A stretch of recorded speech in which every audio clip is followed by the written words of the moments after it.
বন্ধুরা এই সাইডে ভিডিও চলতেছে, এইগুলো মুসলমানের মেয়ে। কালকে স্বাধীনতা দিবসে এই মেয়েগুলো কি কথা বলেছে এদের মুখ থেকে তোমরা শুনবেন।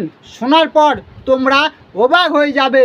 এই মেয়ে ছেলেগুলোর কথাবার্তা শোনাচ্ছি, তোমরা শুনুন। শোনার পর ভিডিওটা তোমরা শেয়ার করবেন। কথাগুলো শুনুন আগে।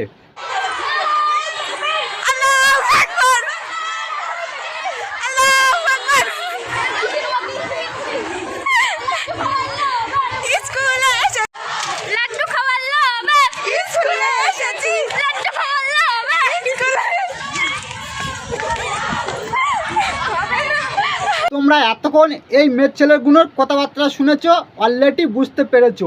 একটা সরকারি স্কুলে সব ধর্মের মেয়েরা পড়াশোনা করে, সব ধর্মের ছেলেরা পড়াশোনা করে।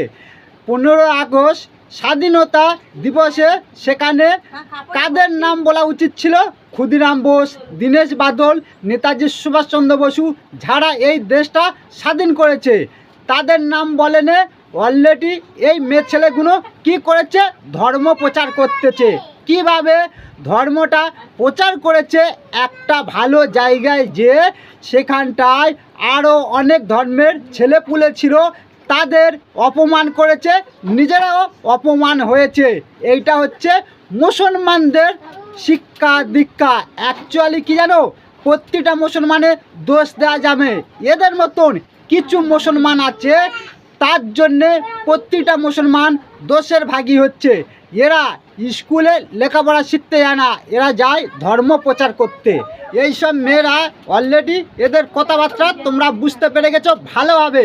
এই ভিডিওটা তোমরা এমনভাবে শেয়ার করবেন এই সব মেয়েদের বাড়ির লোকজনেরা দেখুক, দেখে তারপরে এই সব মেয়েদের ঠিক মতন যেন বাড়ির লোকেরা শিক্ষাটা যেন দেওয়া হয়। একটা স্কুলে গেছে, সেখানে স্বাধীনতা দিবসটা কিভাবে পালন করতে হয় সেটা এরা জানে না। বুঝতে পেরেছো বন্ধুরা? এই ভিডিওটা তোমাদের যদি ভালো লেগে থাকে ভিডিওটা শেয়ার করবেন, বিশেষ করে ফেসবুক পেজটা ফলো করে রাখবেন, আমাদের ইউটিউব চ্যানেলে পাশে থাকবেন। যারা অন্যায় কাজ করে তাদের আমরা মুখোশ এইভাবে খুলে দিই। হিন্দু কে মুসলমান আমরা দেখি না।